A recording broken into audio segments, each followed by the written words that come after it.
What's up, production crew? Knab Productions here. But you guys in the director's seat. I'm here with my partner in crime, Rochelle, a.k.a. Ro. Say hi, Ro. Welcome back, kids. It's so funny because I say hi, Ro. It's like almost, well, that's going to sound really bad, but it's almost like, hi, Ro.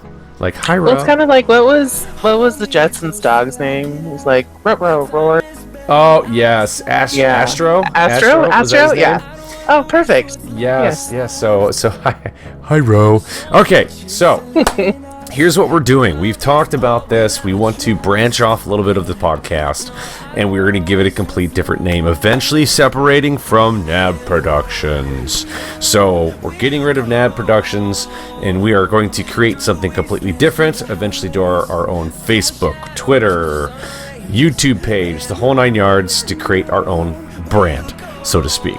So we will, in the meantime, even if we get that started, post here and over there at the new page eventually, just to get people aware that, hey, this is happening. And then over time, I'll say, okay, head over to this. We'll be doing the podcast and blah, blah, blah on this YouTube page, link down below, blah, blah, whatever. So we'll get it. But do you want to announce the new name? It's the Knab and Ro Show.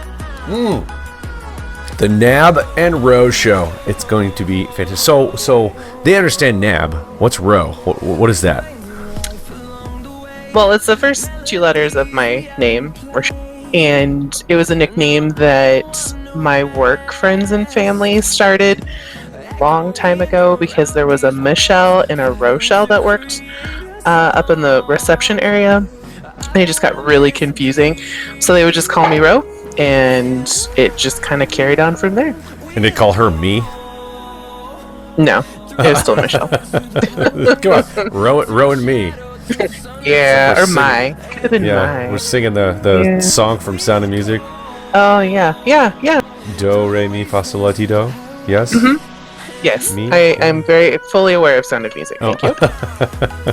Okay, so tonight's topic, we are going to be talking about pets. Yay, pets. Yay, pets. All types of different pets. Pets we've had, pets we love, pets we can't have, and all that jazz. So the first part of it, we're just going to talk a little bit about all different types of pets. So what are your favorite pets that you have currently? What are your pets? I have 2 cats. That's what I have right now. I am more of a dog lover over cats, but with my work schedule and just the little duplex I live in, cats are way more easier to take care of and they fit a lot better in a smaller place versus a dog. Sure, absolutely. So if you could pick any animal to be a pet, whether you can or can't have it per law, blah blah whatever, if you could pick an animal to be a pet, what would it be? Oh, it'd be definitely a monkey. A monkey? And maybe like a chimpanzee. I mean, there's different breeds, but I'm gonna go with the chimpanzee. Okay, chimpanzee. Yes. Not like a capuchin monkey or a gorilla. No. Or no bamboo. No. I don't like that red buds. That's just kind of weird. the red buddy. You want Rafiki? Oh, no. Rafiki. No. Yeah, I think I would go with the chimpanzee. Because they're smart. Very much. Yeah, and I can teach them sign language. Yeah. I think that would be great. And they look super cute in like little diapers, and you can dress them up, and they're just adorable. Yeah, so if I think about the same question, what kind of animal, if I could have any animal whatsoever, what would it be? I don't know if I can actually pick one. A lot come to my head. Like, man, it'd be really cool to have a elephant. I don't know. There's it'd be super cool, but you'd never be able to house it. But there's almost like a challenge. So you can tame horses, right? And you can domesticate horses, have them in stables and all that jazz. And I don't know if this is right. Again, I don't fact check, but I heard somewhere that no one has ever successfully domesticated, tamed a zebra. And didn't they do it in Swiss Family Robinson? That doesn't count. Oh, come on. Yes, someone had to at some point. I mean, they ride the thing. No, they probably just painted a horse. No. Yeah. But No. think of that. Like, I did the whole, horse riding thing growing up, and then was trained to joust. I never really actually was a jouster by any means. All my friends who were jousters that have listened to this, but I did train with them, and I know how to do it. I won't say I'm good by any means, but can you imagine riding out in the list on the back of a freaking zebra, wearing your armor with the huge ass lance, going to town? That look a little awkward. And your theme song would be like the Circle of Life as you come out. Oh my goodness. Okay, so you told us you have 2 cats, right? What type of cats do you have? One is a long black-haired cat. Her name is Sydney Joe. And then the other one is a gray and white tabby cat, and her name is Molly C. Which is your favorite? It's so hard. That's like asking to pick your favorite child. Although I feel more connected to Molly than I do Sydney. Sydney is very skittish, very shy. No one who comes over actually gets to see her because she doesn't come out for people. Whereas Molly is way more of a social butterfly than anything. And she likes to talk to me, which is great. I enjoy that. Oh, she's a loud cat. Yeah, well, I mean, only if you, talk to her, I mean, she's not, or if something's going on, or she sees the birds outside, yeah, she goes crazy for that. But, yeah, but Sydney she's very special. Like, we have a special bond, and I tell my mom, because I'm single and I don't have a significant other, but I told my mom, I was like, if anything happens to me and you need to rehome these cats, I go, just promise me that you'll take Sydney, because she'd be very hard to rehome. She would need definitely a special someone, very quiet house, maybe an older person that doesn't have a lot of kids or anything. Right. Molly will be easy because she's very friendly and outgoing, but Sydney would be a little bit more difficult. And I've had both of them since they were kittens. I got them from the Humane Society, so yay rescue pets. Yes, absolutely. Dude, rescue pets all the way. So the pets that I have 3 dogs and a bird. So I have a purebred German Shepherd. I have a purebred Golden Retriever, old boy. So Zuri is the German, Brutus is the Golden, and then I have Khaleesi, the Queen of Dragons. She is a Boxer Whippet mix. So those are the 3 dogs, and then my bird I've had for 26 years since I was, good lord, way long time ago. When you were a little Knab. When I was little Knab, yeah. And her name is, well, actually it's a he. His name is Aggie, Aggie. Now I'll always call it a she. I don't know why. I just grew up doing that. But he has never laid an egg, and typically birds will at least lay an egg if it's a female. But it's a male. Yeah, so that's how I know it's a male.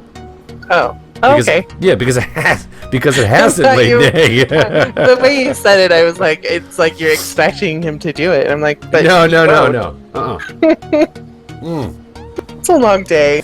Yeah, because talking about birds, okay, like let's say parakeets. Parakeets have a blue and a pink nose. That's how you know the male from the females. It's easy. Look at a male dog. You have a penis, or you don't have one. It's easy to tell. But for parrots, most of the time, you'd have to do a blood test to find out its sex. It can be very pricey, and I'm not paying it. I don't care. Yeah, it'll be an it for all I care. We'll just leave it at that. Yeah. Clearly, I have not done much research on birds because they are probably my least favorite. Oh, that's such a shame. Right next to a snake. Oh, don't compare birds to snakes. It's horrible. Well, I do. I mean, I'd pick a bird over a snake, but it's low on the totem. Yeah. So I've had, oh, good lord, I've had 5 parakeets, 2 mourning doves, and then the parrot. So a partridge in a pear tree. And a partridge in a pear tree, yeah. I've had a ton growing up. I used to have a lot of pets growing up. So, like, growing up, we've had rabbits, fish, chinchilla we watched one time, all types of fish tanks, and more fish tanks. Many dogs. I had 2 cats in college. But yeah, I think that's about it, but minus a bunch of different dogs. Yeah, what about you? Growing up, what type of pets did you have? Oh gosh. Well, like you, I did do the horse thing. I was in 4-H. I had a horse for a long time. You were in 4-H? Yeah. No kidding. I didn't know that. Very briefly. My mom was very heavily involved in 4-H, and wasn't something that my sister and I caught on to like she did. But we did dabble in it a bit. So it was fun. I mean, I enjoyed horses. I mean, they're majestic creatures, and I would love nothing more to have a lot of acreage and have an animal farm of all sorts of things. But yeah, so we had horses, or a horse, multiple cats. We had, I think at one point, 8 or 9 cats, and maybe 2 or 3 out of that 9 were ones that we actually picked out. Like, we just would all of a sudden either have someone drop a cat off at our doorstep or our mailbox, or some strays would adopt us, and then they just live there forever. Yeah, so we've had a bunch of cats, and we've had, well, as far as I know that there was some when I was infant, but I don't remember them. But we've had, I think, 4 family dogs, 2 golden retrievers. We had a shepherd lab mix, and then a Bernese was the most recent one, who has passed the big dog 2 years ago. Yeah, we got him for my dad for Father's Day. His name was Bo, and Bo the he Bernese. ended up, yeah. And he was a great dog for my parents' family. The Goldens, our first Golden we had, was really like my baby, and she slept with me, and was really my fur child, my very first fur child. And so yeah, so Golden Retrievers are my favorite, though, I will admit. I hopefully plan to have 1 or 2 in the future. But yeah, I love me some Goldens. I'm surprised you don't have a puppy now. Oh, I mean, just because where you live, it's a little bit more difficult. Yeah, it's hard. Yeah, it's hard, because I think the like 20 or 25 pound dogs are all that they will allow here. And I'm now, my work schedule's a lot different, but I was gone for like 12, 13 hours a day for work, and it just wouldn't, wasn't a good lifestyle to have a dog. Yeah. So I have 2 cats. They keep each other company when I'm not here, and when I am here, they're my shadows. And but yeah, when I plan to buy a house in the next 2 to 3 years, and I'm hoping my work hours at this point are a lot better. So I'm hoping that in the future I will get a dog. Yeah, well, hoping for the best. Yeah, I don't really know what's going to happen going on, but dogs are so much better than cats. Come on now. Yes, I will agree. I do. Yeah. I miss the dog cuddles and the dog hugs and just the companionship. Yeah. Cats tend to be, I mean, it depends on your cat. I have a cat that was mine when I lived with my parents, and she still lives with my parents. And she very much is very needy in the fact that she wants to be held all the time, which is fine, but annoying all the same. Yeah. Yeah, but these 2 don't tend to cuddle a lot, which I kind of miss. And I'd like to hold a cat and do whatever, but yeah, it is what it is. They're their own people, their own personalities, and you just kind of have to.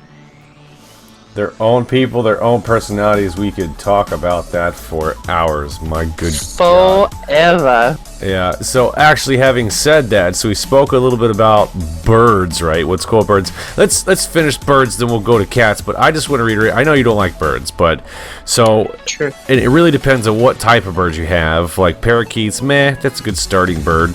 Then if you want to kind of move up, you look at like a cockatiel.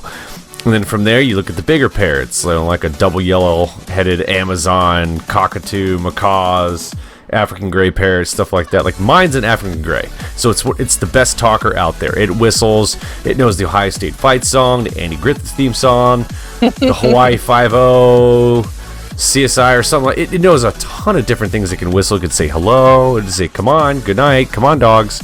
It can just do all types of beeps and bloops, which you want to throw something at its head because it's just irritating as piss.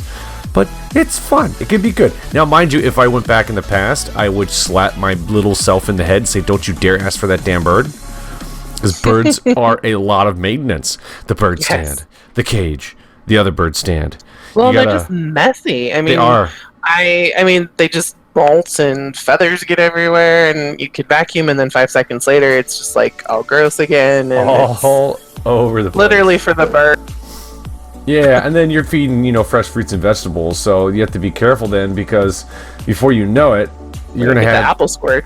The apple squirts, dear God. I was talking more about, like, staining your carpets and whatnot in your walls with, like, let's say you did strawberry or cherry, or you gave them some type of red fruit. I've made that mistake. My bird likes strawberries, and... it's a little pain in the butt because all of a sudden like I said, she's staining the walls with the red, staining the carpets if it gets flung out past the paper underneath her stand. It's just, there's a lot to it. Birds are cool, but, not my favorite by any means. Yeah. But, okay, so cats. What's your favorite breed of cat? I can tell you what isn't my favorite breed of cat. Sure, go there. The hairless ones. It's a little creepy. I have. Sorry, go ahead. No, I have some great pictures with a hairless cat on my shoulder. Yeah, it's just kind of creepy. I do have a soft spot for calicos. That's what my Lola cat is, a one that lives with my mom. Lola's a calico, and she's just super cute. Well, that's nice. So my favorite, I have to say, is probably a Siamese. I just feel like the Siamese cat, they're very debonair, they're very smart, they're very lean, muscular, more like a dog than a cat. They're just, I don't know, they're kind of fancy. They're fancy cats. When I think of that, I think fancy. My least favorite one, just because of my experience in the veterinary industry, would have to be the Persian cats. Smushy face cat, long hair. Yeah, they have really good resting bitch face. They do. They really do. And more so than that, if you look at like the medical issues, they're basically like bulldogs. There's everything in the world wrong with that dog or that cat. Right. They can't breathe. They have, GI problems. They have hairball issues. Their hair gets matty if you don't take care of it or feed them the right diet. It's just, there's so much that can go wrong with that. So they're not my favorite by any means. Yeah. But, so, what, in your opinion, is the best and the worst thing about cats? I enjoy that they're very independent.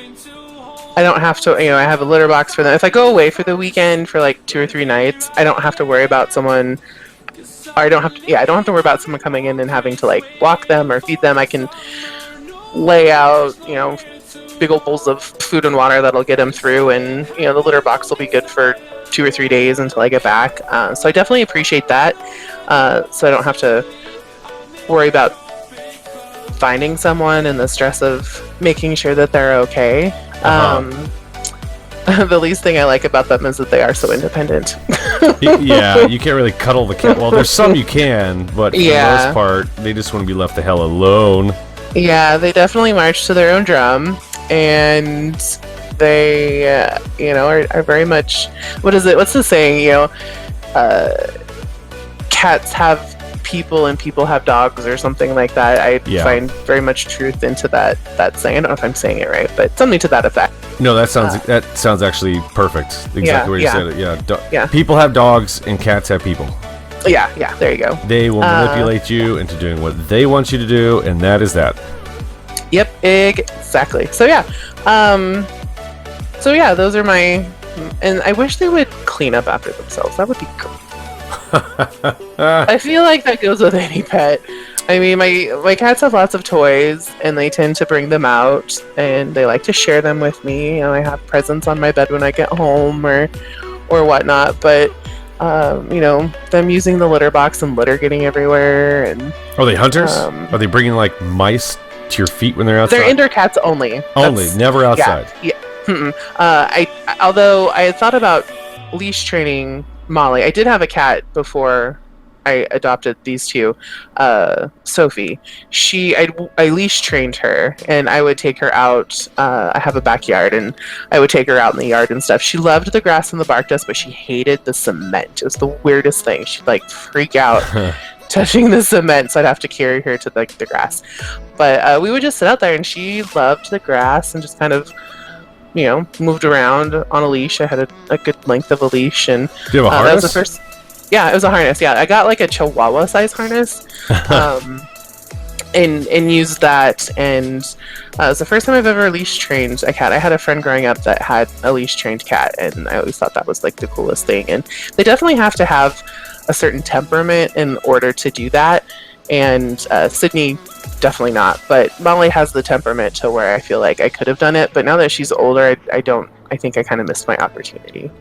Yeah, well, and you realize that you said it wrong, right? What? It's not Chihuahua. It's Chihuahua. Come on now. Oh my gosh. Little pet humor. I'm here all day, guys. I'm here all day. Yeah, that's right. Well, so I agree with you. The best thing about the cats is they are independent, so you can have hopefully one that loves you in return, and you just not a whole lot you have to do. Especially, for example, like in college, I had one of those fancy schmancy litter boxes with a self-scooping, laser-detecting litter box. Oh my god, those would freak my cats out. They wouldn't use the litter box. Well, freak them out way too much. Well, here's the thing. So they'll do their business, and then there's there's an internal timer that will set. So they go through laser, they do their business, and once they notice the cat is gone, 5 minutes later, or however long it's set for, it will go back, scoop it into this nice little thing, so you always have nice litter. So I had feeders back in the day when I didn't know anything about pet food and all that, so anybody listening, forgive me. I had the water feeder, the food feeder, the automatic poop scoop. I had it all. And it was fun. It was great. I like, fancy. Not big. So fancy. The worst thing about cats is the litter, in my opinion.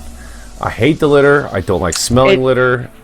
It's, I've had cats majority of my life, and it's really all about the litter. I mean, I've tried a variety of different litters, and I will only use one specific type of litter.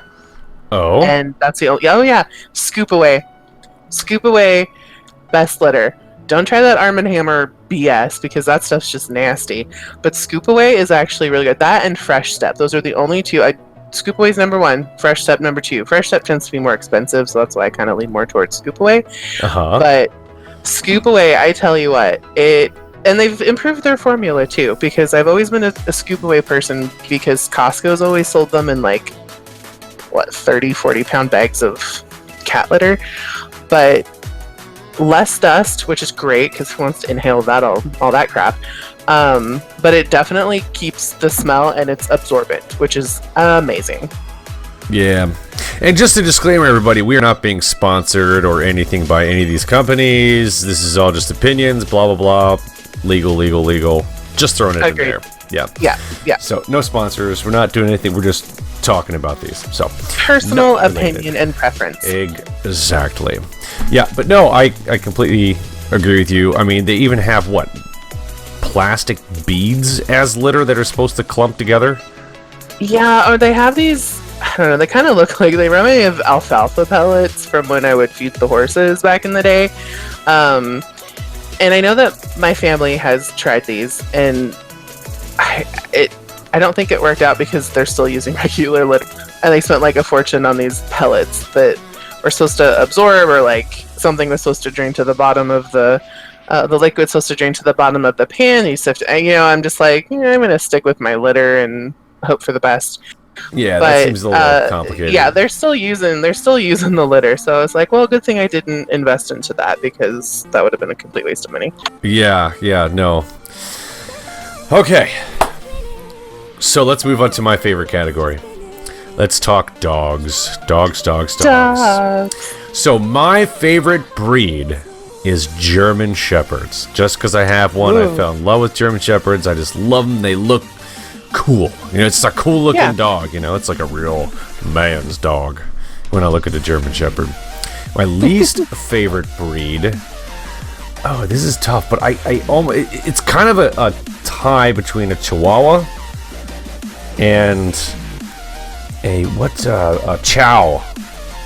The Chow dogs. Those are the ones with like the blue tongues or something. Yeah, they have the blue tongues. They're really poofy, but they just look very weird. I don't like them. Chihuahua is the only breed that has ever bit me. Little rat ankle biters.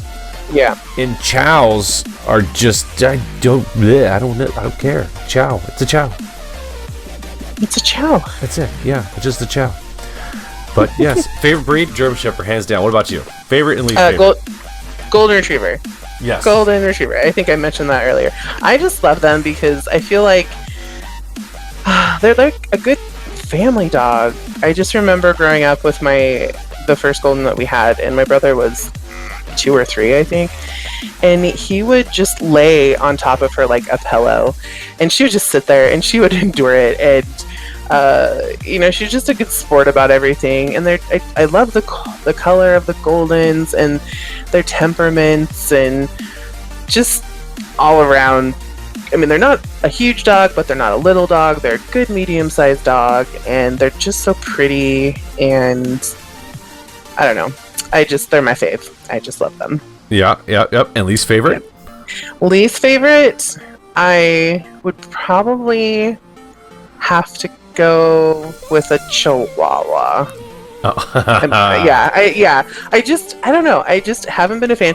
And mind you, I am an equal opportunist to nice dogs. I mean, if it's a mean dog, I'm like, I don't care what you are. You could be a mean German Shepherd, a mean Golden Retriever, but just the breed, I just find that they're too yippy, too yappy, too little. I don't like little dogs that I could potentially step on. I mean, my cats are 10 pounds-ish, maybe. One's a little bit heavier than the other, but I always feel like they're underfoot and I could step on them, and so I'm not a big fan of little dogs. Yeah, no. Purse dogs, nope. Not at all. Yeah. So the best thing and worst thing about dogs. So, in my opinion, the best thing about dogs is they are loyal. They will love you no matter what, hopefully, depending on the dog. But for the most part, dogs are known for being very loyal, and they're going to be there for you. They'll love you unconditionally. That's dogs. That's what they do. Worst thing about dogs. I don't know. I love dogs, man. I don't really know if there's such a really bad thing about dogs. I guess you have to clean up their poop all the time. That's not fun. Yeah, doggy bags. Yeah. I mean, I don't know. I think, and it's not so much the dog's fault. It's just that they tend to be, and I don't want to say needy, because that's not an appropriate word either, but there's definitely more maintenance to them than cats. Yep. In things of, taking care of them sometimes. Like you can't just leave a dog for like 2 or 3 days and have it be okay. Whereas cats, you can. So they're a little bit more, you got to pay more attention to them. Yeah, that's true. I mean, I feel like a lot of people in this world don't understand and don't get it. If you're going to be a dog owner, you're going to adopt a dog, rescue dog, get it from a breeder, wherever the heck you get the dog. They want it as a puppy. It's so cute, and when it grows up, all of a sudden the dog's outside, chained outside. It's out in the cold, all that stuff. The dog becomes a part of your family when you get it. It's a pet. Yeah. It's not just an animal. It's a pet. It's a loved one. It's a part of the family. And people that treat their dogs like crap should not have dogs. And if you can't handle it, knowing that it's just like a child their whole life, don't get a dog. Just don't do it. I've been to so many shelters. I've been to so many rescues. With my career, I donate lots of food to those. I help in all those rescues and whatnot. It just breaks my heart to see all these pups that are just like Brutus. All my dogs are rescues, I will tell you that. But Brutus specifically, 13 years old, he was dumped at a shelter. and I was donating food the day I found him, and they told me about it. I wanted to look for a golden, and I was like, well, he's an older dog. You know what? I'll adopt him. So this was about 9 months ago when we adopted Brutus from the shelter up here in Ohio, and he's been a great addition. He's a fantastic dog. He needed some TLC. He was a little bit overweight, so we, put him on a weight loss diet. We had to get 8 teeth pulled. We had 2 ear infections. There was a lot to deal with having an older dog that's been neglected by somebody else for such a long time.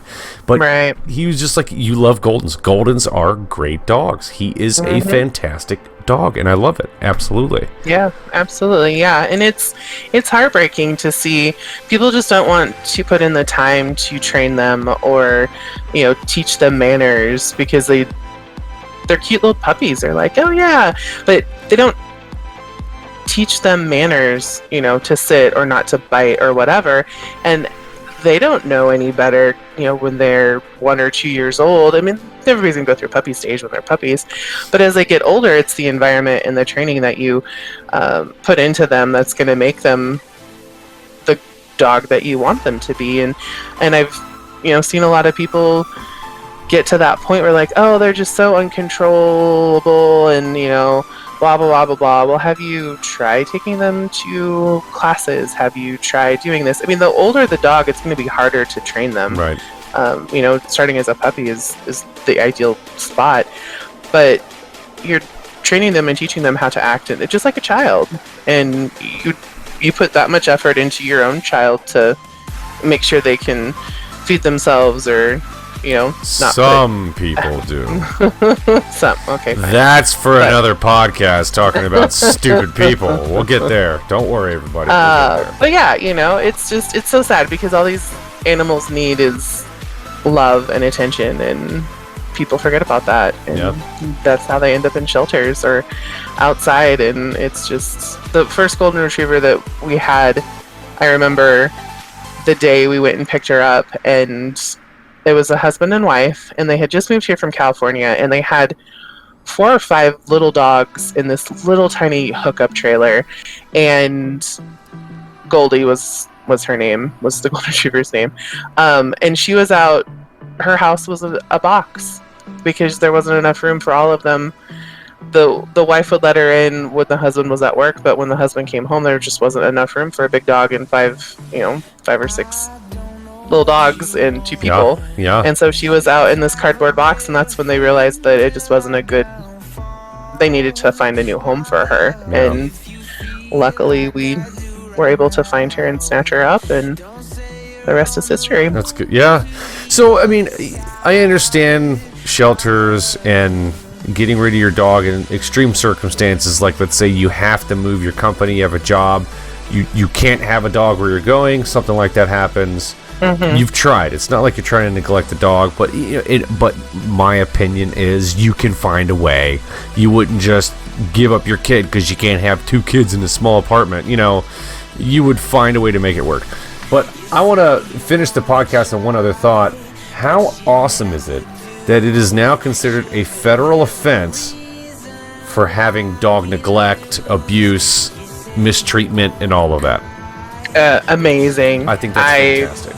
Yeah, 2 thumbs up. I mean, I couldn't give you more thumbs. I think it's great. These are living animals who didn't ask to be put in those situations, and you can always, and I live by this too, is you can always tell.